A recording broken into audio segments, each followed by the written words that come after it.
Hello, good morning, good time of day to everyone. Again, I'm Nick Paro. We are back for the Sick of This show on Sick of This Shit Publications for the Intelligent Masculinity series. And I am joined for my second discussion of this day on Thursday, January 15th, with Dr. Eric Lullove, a friend of mine, a new friend of mine over the last few weeks and months. And I'm really glad I have gotten to know him and that he has become part of my life. And so, Eric, welcome. It's really good to see you. Can you introduce yourself just a little bit Yeah. for anyone who doesn't know you in the audience?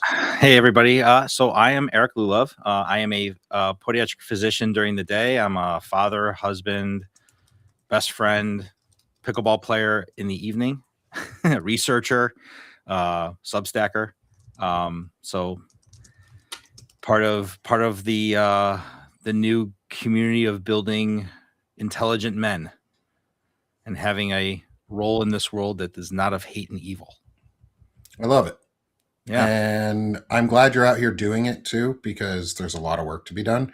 It feels like sledding And uphill sometimes. it sort of is. Like, Yeah. we're sledding uphill with jetpacks pushing the sled back down. Yeah. Feels that way. And we're trying to use like a horse-drawn carriage. Like that's what we're trying to do. Or like pull with one dude while 45 people sit on a sled and just go, or 47 sized people go sit on a sled and just go, I'm shitty. Let's go down the hill. Right. That's what we're against.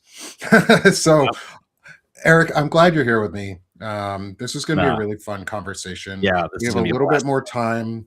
Well, we have an hour because we want to respect your time, but maybe a little bit more flexibility from our conversation I just had with Walter, which is we're going to explore intelligent masculinity and we're going to explore what it means to us. We're going to explore how it's a part of our lives, how we have grown figures in our lives that are important to us, and what do we do about it? Like, how do we express it in the world? Plus, as you already know, there's going to be a little fun at the end with some Mulan and our whimsical side as we Yes. do the I'll Make a Man Out of You segment, which has some fun, but also some good lessons. Walter showed some really good lessons. Sherrod has shown some really good lessons, and Shane Sherrod was has too. amazing.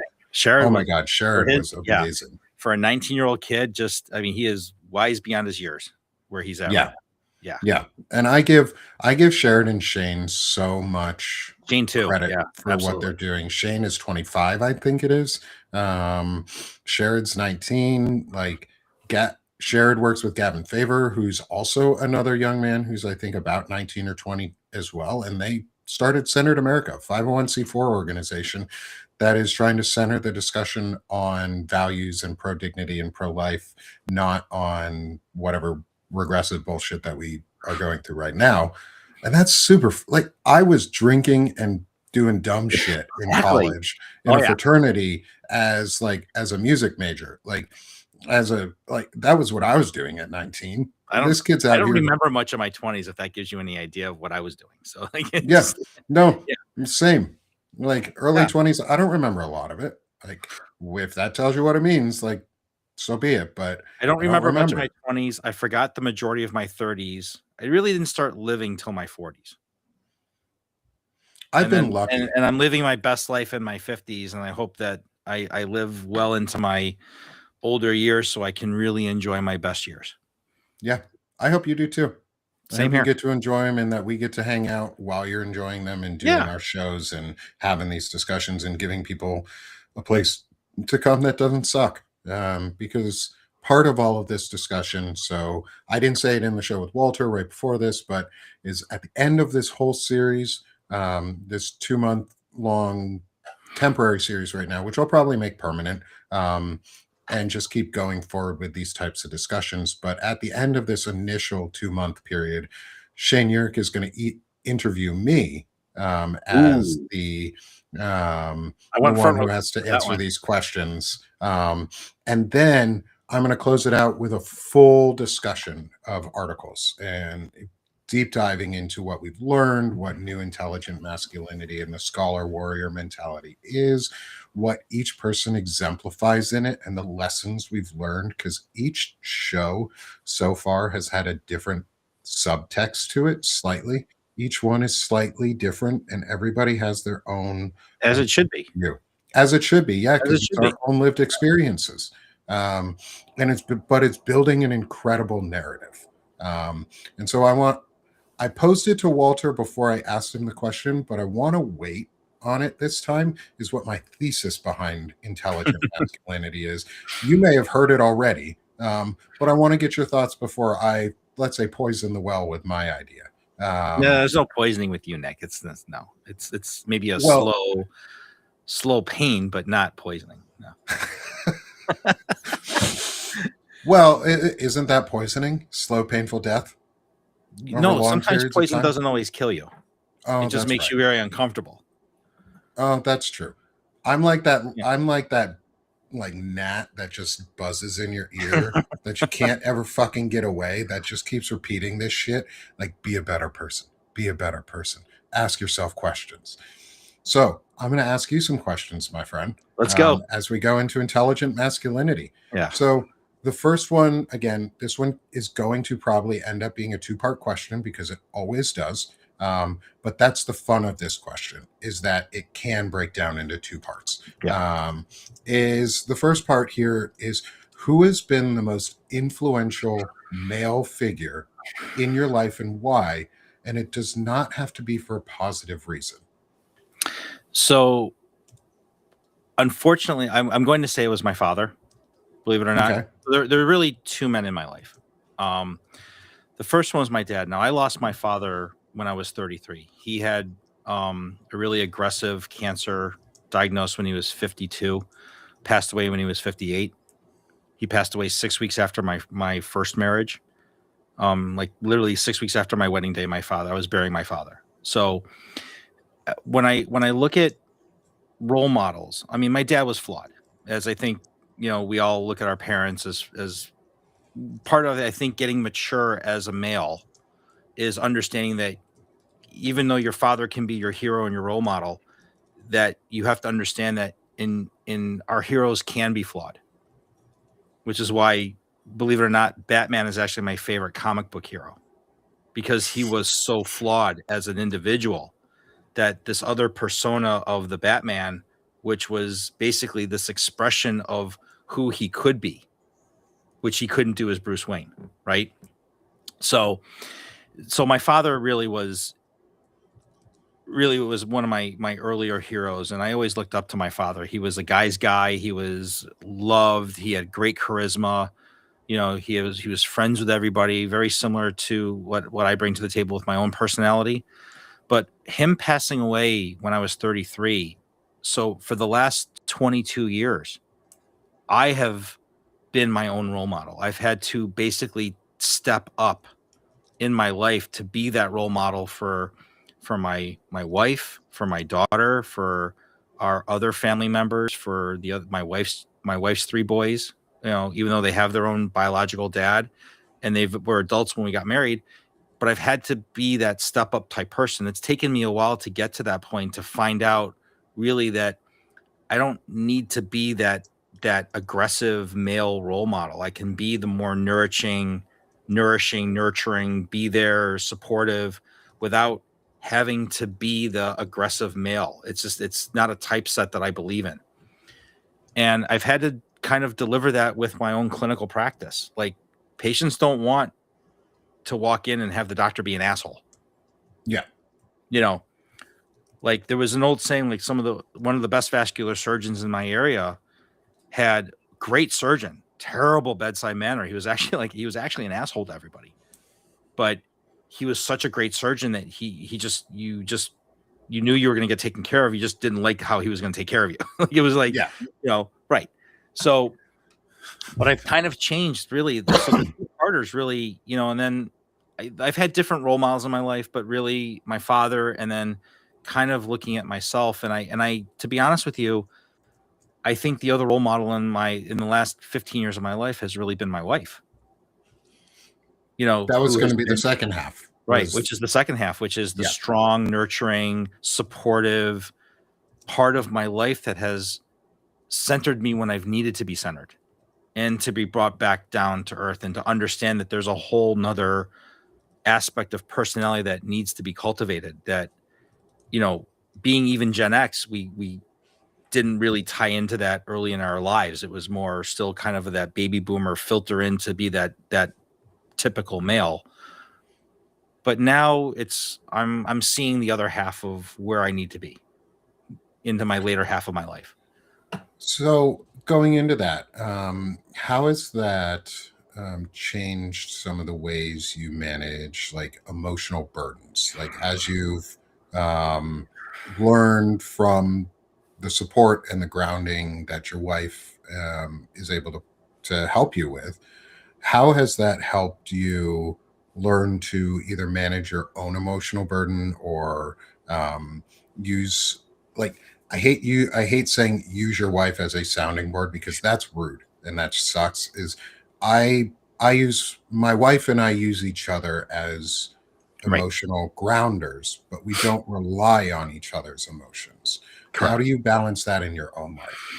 So I think part of being a successful male role model in today's world is really kind of being measured, right? It's being that ability to say, you know, there's good decisions that have good outcomes. There's bad decisions that have really bad consequences. But I will tell myself frequently that sometimes the best decision is no decision. Is, you know what? Being patient and just waiting. Like, I don't have to make a decision on how I feel about this right now. Let me take some time and process what I need to do or how I have to feel about it. And I think that's something I've learned as I've gotten older. It's certainly my patience level at 25 is not what it is at 55. And it's really only in the last, I'm going to say the last 5 or 6 years where I've really had a much better understanding of that word patience as it comes to internal calm. Like, you don't need to fly off the handle. You don't need to react to every situation. Sometimes you just kind of hang back, let the situation play out in front of you, and then make your move and be more calculated and be more strategic. Just like we try to be, and this is the lesson for everybody, is to be more strategic with your finances, especially in today's where things are today. Be more strategic in business, be more strategic with who you choose to spend time with, friends, even family members, right? Mhm. Because there's all these toxic influences coming into our life via social media and technology and politics and family and you know, just like I feel like I'm almost Walter preaching here a little bit, but it's like because I feel like I'm channeling Walter a little bit. You should. But He's a good person to channel. yeah, I don't blame I you. can't impersonate Walter. I don't have the voice inflection for Walter, but I feel like I'm like channeling. I just don't have the skull cap right. I'm not wearing the beanie and, you know, like the headphones, but I hear Walter saying this. Like, there's all this toxicity coming into our lives every day. And I think being able to take a step back and be more patient with it before firing off that text message or firing off the Substack note or texting how angry you are. I think just taking that 10-second pause, that deep breath, that taking that moment of Zen. You know, we've talked about wellness a lot too, right? And how Mhm. important it is in our lives. Like, I really do think that me taking a step back and having a more mental wellness check each day or moments during the day has been, I think, one of the greatest changes I've made in my life. I think having one of those things too, building on that from your answer, is having the group of men around me that I've been building alongside me and helping and just growing and learning and meeting with. Like building a group of men, like Sherrod Sweeney said when I interviewed one of him, was that you can cry around. Mhm. Build a circle of friends and men, if you're a man, that you can cry around because that's what you're missing in your life right now. You would be a lot happier if you just processed your emotions out and checking people and checking in on people. But I think the first part I won't go too far into all of that, is I think checking people is a good one. Is like checking our friends and checking Mhm. ourselves. It's a lot of what you just said, Eric, was stop, be patient. There is a technique in emotional distress tolerance called the stop technique, which is literally where you stop yourself from saying the thing or doing the thing right there so you can evaluate it. So you can say, should I do this? It's that boom, patient moment where you just go, no, I'm not going to impulsively say this or impulsively do that. So I appreciate that you do that in your own life. I try to. I'm not perfect. I'm very flawed. I am, you know, I am a life's work. I am I am the sculpture of the artist that it's never finished. You know, that's and I see that but I always tell my wife this, I tell my daughter this, like God doesn't throw things at you that he knows you can't handle. So and this is the message for everybody too, like it's just because it's really hard today doesn't mean that tomorrow can't be better. Yeah. And you might have a period of time, as you like to say, Nick, that sucks. Like it just sucks. Like we've all had those moments. We've had those periods in our lives that just suck. And you feel like you can't dig out of it. You just feel like it's quicksand every day. Just Yeah. more quicksand, or you're just slogging through it. But life always has a way of working its way out of things as long as you continue to persevere and be patient and try to do better. I think these are the life lessons that men need to learn younger, that we can teach our younger generations, our kids in particular. Like, try to, you don't have to have it all right now. It's okay if you don't have it right now, because you can have it later. And then the things, and it's not about the things, it's the the marrow of life. Like, you don't need to live and travel in your 20s and go to 122 countries by the time you're 25. Mm-hmm. It's nice that you can do that if you have the ability to do that, but what are you, and it's great to have culture and all that stuff, but you're not building your life, you're delaying it. Yeah. You need to work and then build that culture and travel and have those in, kind of do it sequentially as opposed to exponentially. Yeah. Yeah. And it's okay to take your time. Yeah, I there's like no that. time limit. Yeah. You have until you die, which could be tomorrow, but it could also be in 50, 60, 80 years. So Right. Well, like my sometimes it's grandmother, okay who's to take your time. 104, is That's still awesome. around. She's Good for amazing. her. She's still got all her marks. She'll tell you where it's at though.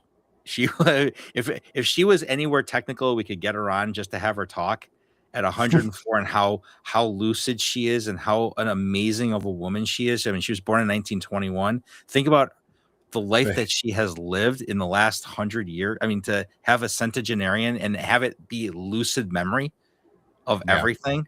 It's crazy when she comes to dinner at the house, and like I'll just, my wife and I will just literally like let her talk, and I'll just have my phone and I'm just videotape. I'm just recording it, because who knows when I'm going to get another opportunity to hear that story again or to hear what she's saying. It's truly amazing.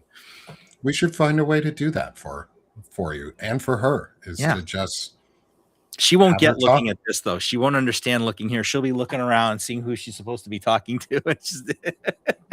But We'll figure so we'll figure it out. we'll She's figure amazing we'll to have try and on. figure it Her out. perspective is just crazy. I mean, it's I mean, and, with 100 years, you've learned some things. You've oh yeah. learned some things in that time, and you've had to go through some stuff. And especially as a woman in America, going 100 years of history, you get to seeing the evolution of your own rights, and then having them begin to be stripped away right at the end. Yeah. Um, is I can't imagine what that must be like in her mind, and She's how angry. she's feeling. Oh, she gets animated over it. She's a lifelong Democrat. She'll tell you. Yeah. I mean, you got to remember, she grew up at a time when women weren't even allowed to have credit cards, let Yeah. alone pump their own gas and drive a car. I mean, it was just it whole different world. But she was very fortunate. My great grandmother was one of the first women to graduate university and become a social worker back in I think it was in the 30s or the 40s. Like, there was something that women just didn't do back then, and she went and got a master's degree and became a social worker. And she was, I mean, it just, and unfortunately, I didn't really know my great grandmother well. She passed away when I was like 7 or 8 years old, and it didn't have. I remember her, but I don't remember. Like I don't remember the relationship. But what's been amazing with my daughter, she's turning 18, is she's had an 18-year relationship with her great grandmother. Yeah. I mean, that's unbelievable. That's special. And she'll have that for the rest of her life, and she'll remember every day of it. Yep. And I'm Yep. so blessed that she has that for her. I'm going to say I'm blessed that I'm very happy too on my side in my family that my wife's grandfather is still alive. And actually, two of my wife's grandfathers and one of her grandmothers is still alive. That's So great. my kids have Bless your 3 family. great grandparents that they get to see. I lost That's my amazing. grandparents when I was young and early teenage years. Like I haven't had grandparents for a very long time, but my kids get to have great grandparents and grandparents. That's amazing. And so I find that amazing, like having that amount of history together and getting to see the generations, because we've got from 80s to down to like twos and threes and fours. Like there's a huge gap in the How family. fun are and it's those amazing. family pictures, right? How Oh, fun are they're those big. family They're pictures? big too. Oh, yeah. Like we've got kids starting elementary school. We've got kids getting into college. We've got folks like there's the group that's roughly my age. Then there's the group that's roughly your age. Then there's the group that's like a little bit older. And so we've got like we do so many fun things, and it's such a wonderful experience for them to be able to have. I know it's your interview, but I'm going to ask you a question. I'm going to throw one back. Yeah. Having a family of that size with Yeah. the multiple of generations, with the multi-generational family that you have,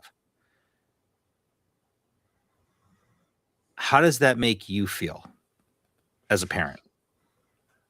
Like spending all that, as much as it's an aggravation to get everybody together and cooking and making plans and getting the menu set and having enough seats for everybody, or even if you're going out to dinner and going to a restaurant, basically taking over the entire restaurant, but just to have all of that family together and then to be able to pick and choose your conversations with that many people.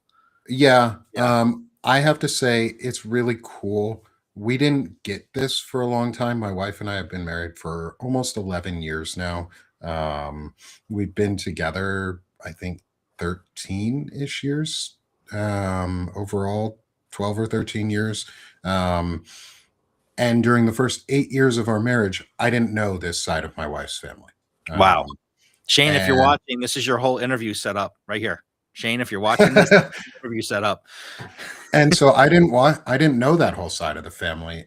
We did have part of my wife's family was on the West Coast where we were, where one of her grandfather lives. So we had an experience of that much generation from one half of her family. And then we got it from the other half of her family. So we made it a point every Thanksgiving and every summer while we were in Washington State to drive 13 hours to go to where we needed to in California at least twice a year so that our kids could see their great grandfather. That's great. And great aunts and cousins on that side and the entire family. And it's amazing because I don't have that on my side of the family. Yeah. And my parents are older. My parents are closer in age to my wife's grandparents, which means my kids are not going to have them the same length of time. And their kids may never meet them.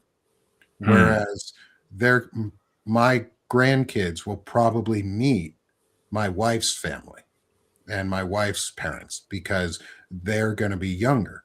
And so they'll have them in. So I feel a little bit of sadness knowing that I may not experience that again for my family on my side.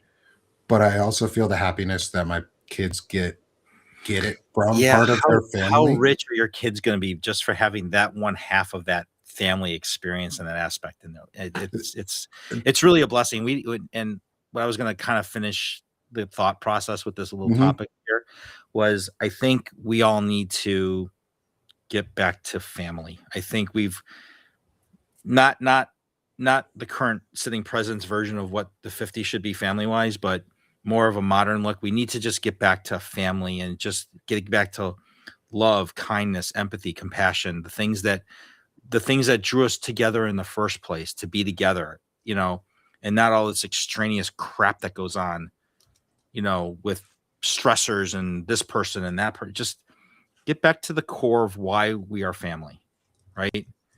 That we have more in common together than we do apart. And we make our own families. Your family Mhm. doesn't have to be from blood. Like, No, your spouse is not a blood related person, yet no. they are your family. Mhm. And their families become your families if they want to be, or if you want them to Yeah. be in your life. And I've been fortunate to have that type of thing. Um, and so this actually leads really well into the next question, which is, to you, what does intelligent masculinity actually mean? So, I've heard everybody else's answers, right? And I'm not going Yeah. to do the textbook Gemini.google.com AI answer, because that's not what it is. I think it's a very fluid, dynamic definition. It's not, it can't just be parsed into one sentence that incorporates each day. It's I think the word intelligent masculinity is more of a theme than it is a Mhm. definition. And I think it's more about kind of like, it's the opening doorway to start having the conversations with other men about how do you want to live your life moving forward once you understand the concept. And I think it's more of a concept versus a definition. And I'm not trying to be evasive, but it's No. more about, I really do believe that it's more about how you live your life. It's about the choices you make each day that lead you down this correct path of being an intelligent male, without being, the coach that grabs the face mask of a football player and yells in his face. It's about making that choice, instead of grabbing the face mask like I grew up with coaches grabbing my hockey mask and getting in my face, versus putting your hand on the kid's shoulder and say, you know what? Okay, so you made a mistake in your positioning. So how can we fix this? Right? What do we, just, it's taking a different approach that's more calm, more collected, taking, you can be compassionate, empathetic without losing your masculinity. You can Yes. be a better person and not lose your masculinity. You can still be a strong-willed type A male without losing your masculinity. Without losing the other part of it that makes you a whole person. And I think the real definition here is, it's about being a complete person. It's incorporating both the yin and the yang, and that molding that together, and that's forming your intelligent masculinity. It's about taking the positives and the negatives, the yin, the yang, the feminine side. Because remember, all men are XY. So Yep. let's get into the science of this, right? So we get our maternal X chromosome. The Y is from our fathers. Okay. Women don't have that. They're two X's. So they're going to get one X from their father, but you don't know which X they got from their mom's side. It could be the paternal side or the maternal side. But as men, we know our X chromosome comes from mom and the Y chromosome comes from dad. So we are a little bit more predictable in our behavior, but we also know patterns of male behavior, that the aggressiveness, the all the negative energy shit, right? We can track that through family history, just like sex links traits like color blindness and balding and disease patterns. But we can trace behavior back to genetic roots. And I think part of this is just the chemical understanding of, listen, I'm not saying that people don't need to take medications, and if you've got a legitimate imbalance that you can manage with medication, yes, do it. And there's mental health, and then there's chemical health, and then there's physiological health, there's emotional health.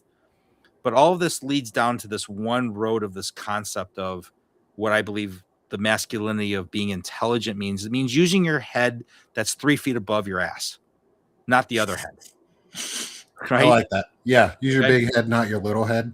Use your big head. That's the one that sits on top of. That's why we call it the crown, right? And it's just. I think it's just being about being smarter about your choices and being more deliberate about your life. You know, and we all have impulse issues, right? We all get impulsive. It's part of human nature. It's what we Yeah, do, right? We get emotional. We're reactive. I'm not saying that we have to be these stoic robots that can't argue and yell. That's part of life is being able to express yourself, but you have to do it in a way that's not harmful to other people or harmful to your spouse. You cannot be acting in a way that threatens the people that you love or the people that you care about. You have to do it in a way that is measured. yeah, and That you makes, that makes sense. that goes I back just to lose your. everybody in Substack land with that whole roundabout conversation. Like, I feel like At I don't least know to what me I that can't makes see the sense. chat, so I don't know what people are saying in the chat, Nick. But I'm like, I No, mean, yeah. There's people are agreeing. We've got Evan Fields in the chat with hey, us buddy, as what's always. up, Evan? Telling you he's loving this and the direct and what you're talking about, and I do too. And because or and the idea of like Yanni in our chat is saying it too, is like doing a friend audit. You realize you don't have any blood relatives. That's okay. Like you make family and friends throughout your Mm-hmm. life. And sometimes they're only there for a season. They're only there for a time. And Yeah, you take the blessing of that friendship or the good from that friendship or even the bad from it when you part or whatever happened and you learn and grow from it. And that's a lot of what you were saying in there. Um, I said it and without really saying it, but yeah. yeah, and it fits back in with my overall theme and and the thesis and the idea that I'm coming to on what I guess a baseline idea or concept of what intelligent masculinity is looking to showcase for men, and what the idea is you refuse to outsource your accountability to others, and That's a great definition. That's a great concept right there. it's the discipline to live with your consequences of your actions and values, be them good consequences or bad consequences. It's the ability to live with those consequences after you have not forked over your accountability onto others. Yeah, I think that's been the single life lesson that I've learned is is that you got to own it. You got to own your shit. You got to own the bad shit as much as the good shit. Yeah, And once you realize it's all shit, then you start to work your filters on avoiding all the bad shit. And unfortunately, yeah, there's people that can't avoid it. They're constantly making bad decisions. They're constantly they make consistently bad choices. And there's just some people that just that's the life that they have. It's just the way they're processing information, right? You know, I sit and look around my life with the people that are in it, my neighbors, my friends, people I interact with, my business contacts, and I try to surround myself with good people. And the minute there's a toxic environment, especially with my business stuff, I jettison it. Gone. Bye. Get out. I don't need you. And even yeah, with patients that are toxic, I won't tolerate that in my practice. Like if you're going to get toxic, there's the door. I don't have time for your bullshit today. And unfortunately, it's part of life today. People feel entitled and people feel like they can act any way they want. But you have to own your consequences, you know, and you have to own the bad decisions. And I think that's the biggest part of growing up as a guy is owning it. And once you yeah. understand that you need to own it, you can live your life in a much healthier place because you've accepted responsibility for your life. And it's nobody else's life to live but yours. I love that. It's nobody else's life to live but yours. Um, there's some amazing quotes that I'm getting out of all of these shows. Like everyone has had something just so simple yet meaningful to say about like Walter was saying something really profound before this, and it boiled down into my head was it's just the golden rule. Like Yeah. Intelligent masculinity is living by the golden rule, is do unto others as you want done unto you. And that's all Yeah. it is in a lot of ways.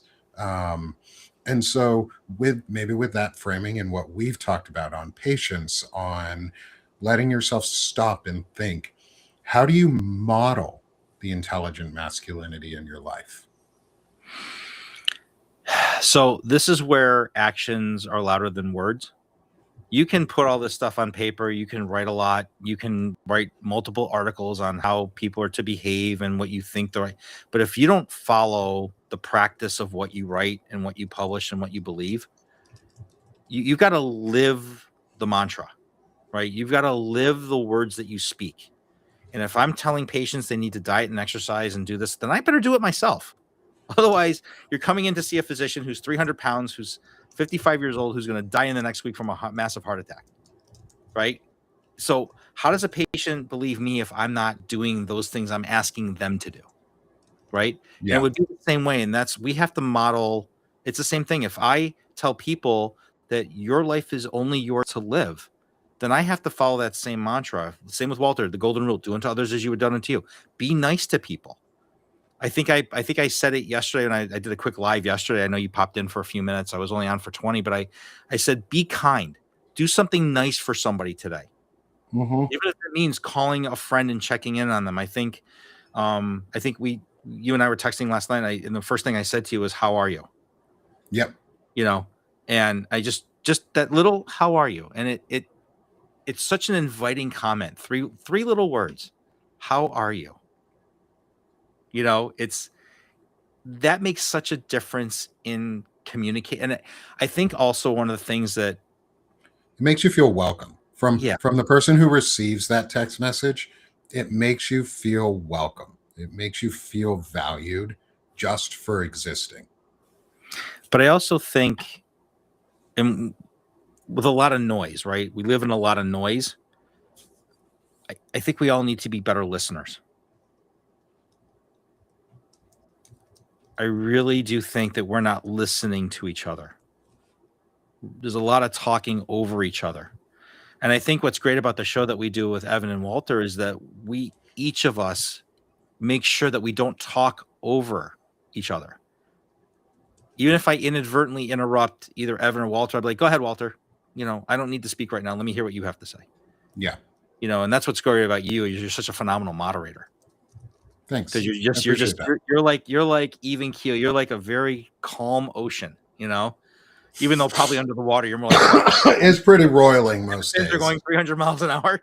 But oh yeah, my brain is just like all over the place. So but I'm glad it looks calm. Yeah, it's more about listening. And I have to work on that more with my wife. I know I have to work on that with a lot of people. And it's just about listening. It's about hearing what they have to say. Even if you don't agree, listen. As Jack says in the chat, we have 2 ears and 1 mouth. Listen twice as often as you speak. Oh, that's a great comment. Like that one Jack's goes going to be coming on in the book. Oh yeah, Jack. Oh, yeah. I'm copying that so that it goes into the quote book for today. Do we have your permit? Do we have your consent to reproduce? Quote from Jack. And I'm excited to talk to Jack too. Like Jack is coming on for one of the Intelligent Masculinity series discussions. And my favorite part about all of this is I get to bring all the men around me that I have been meeting for these things. Like you're going to see, and everybody has such different experiences. And like, I'm excited for when Arturo Dominguez comes on. Oh, that's going to be an amazing show. Oh my God. It's going to be he's going to be incredible. Just wait for Qasim Rashid to come on. He's coming on towards the end of February. Jack is coming on, and his story is going to be very different than everyone else's. Just like Lawrence's was different, just like Shane's was different, just like yours is different. But we're all like, we've all just realized we need to take a step back, and it's not about us. It's not our ego anymore. Like, right.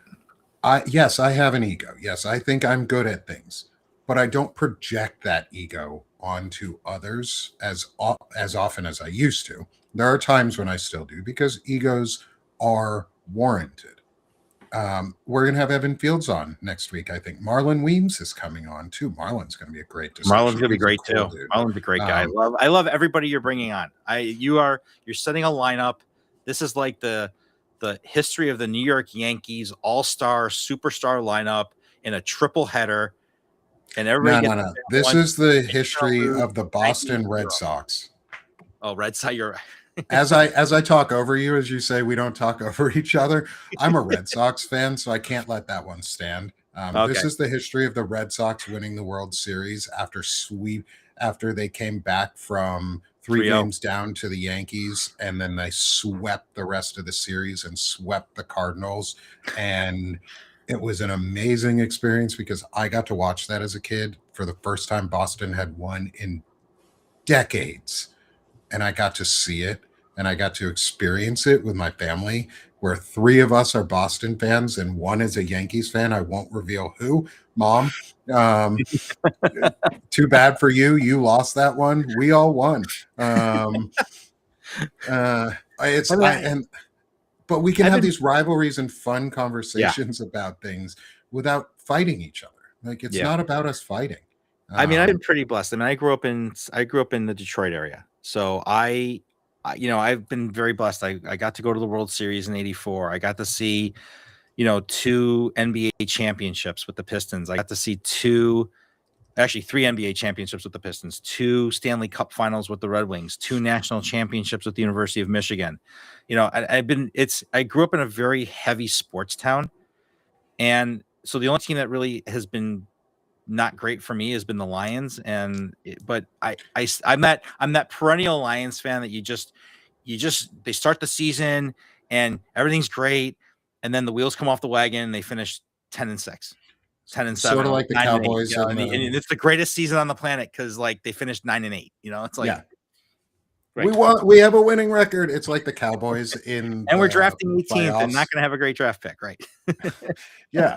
I mean, the Cowboys choke in the playoffs, so the Lions choke during the regular season. So got to have Well, they've something. been also the most injured team the last 2 years. They've lost more Yeah. player games to injury the last 2 years, which has really derailed a lot of their good runs that they have. But anyway, I know we have more questions We to have get more to. questions. Yes, we This has do. been a great conversation, though. I love Thank it. you so much. But I this is love what it. happens, guys, when in Substack land when you're literally having a phenomenal conversation, and then you look at the clock and realize it's been 40 minutes and it's been a Seinfeld episode. Yeah. And we've still got 4 questions left. Yeah. Oh my At goodness. least the last 4 are the quick ones. Yes. Or 4 of the last ones are quick. We've got 5 questions left. Sorry. This is the last non-whimsical question. We've talked about it a lot too already. So you can keep your answer as long or as short as you want on this. Is how do you self-reflect and self-evaluate through all of this? So I'm pretty fortunate. The home that my wife and I have just recently built, we have made wellness areas around our house. So for me, it's the outdoor backyard with a nice pool. We put an outdoor sauna in. So a lot of my reflection is when I'm in the sauna at night.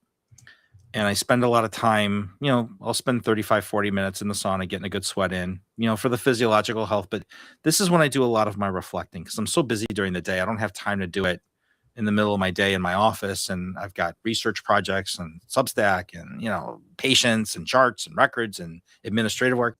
So when I get home and it's like 9:30, 10 o'clock at night, and I've had dinner and we've walked the dogs, and that's my reflection time. And I noticed that since I've been able to do that, I'm a much more calmer individual. I have that decompression time that's in my own space. And I think we need to do more of that individually as people, but men in particular need to take time to do your own mental wellness every day. For that moment of just be in your thoughts. It doesn't have to be profound every day. You don't need to have Walt Whitman in your head every day and coming up with proverbs and Socrates and Plato. You don't have to be on a philosophical side. You can just sit and think, listen to chill music from Ibiza, and just be in a space where you're able to just kind of let the day go. And I think for me, that works for me. I may think not that's work, great. you know. And for other people, it might be taking a walk. It might be walking the dogs. It might be getting into a book. It might be watching, 7 straight episodes of 2.5 Men. Binge watching an anime series, Right. like whatever it is for Whatever. you. As long as you get your time and your space for you. And I think that's important. Is there's a lot of pressure in families that the dad's got to be the kids. Da, da, da. When the kids go to bed, you can say to your wife, "Listen, I need 20 minutes. Just give me my 20 minutes, please." And I Mhm. think if you're honest about it, your spouse, your significant other will give you that time if they truly love you and understand who you are. Yeah. And there's a question, and I'll answer it real quick because we have our lightning round of whimsical questions coming up from in the chat. Of serious question: why men in particular? Well, because men right now are the serious problem. Yeah. They're, and I don't, and I mean that in any way that you want to take that. Men are the problem right now. We have failed each other as men to police each other, to better each other, demand more of each other, to hold each other and ourselves accountable.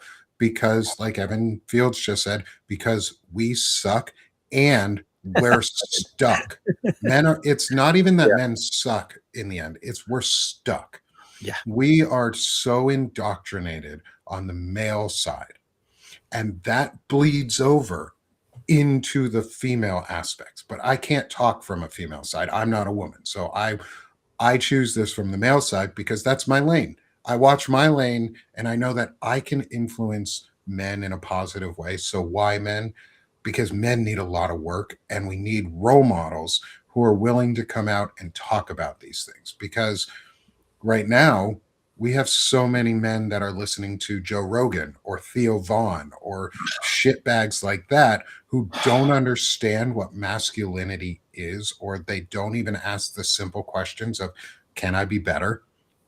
How do I hold myself accountable? Did I do something wrong? They fork over their accountability onto others. Oh, they're We're not even doing asking a this. question, Nick. That question doesn't even pop in their Yeah. head. It's like it's literally like talking to a Neanderthal. Yes. And That's so yeah. it needs to be out there. We have to put this information out there. I don't want to have to talk about how to be a positive masculine role model. That said, I'd rather talk about this and the amazing things that men can learn, and how we can be better together, and how we can help each other and support each other. I'd much rather talk about this than geopolitics, because this is fun. Because it's fun to talk to my friends like this and people I don't know and learn about their lives and get these deep conversations, because that's what it means. Being intelligently masculine is an intentional act. It means you're doing it on purpose and you're trying and you're just working to be 1% better every day. Or even 0.5% better. Because if you're 50% better by the end of the year, you're 50% better. Or after 100 days, you're 50% better. So why not? Why not even try? So let's move into our whimsical questions. And thank you for that question in the chat. Great I question. appreciate you for asking it. Who asked that, by the way? K-Rom asked it.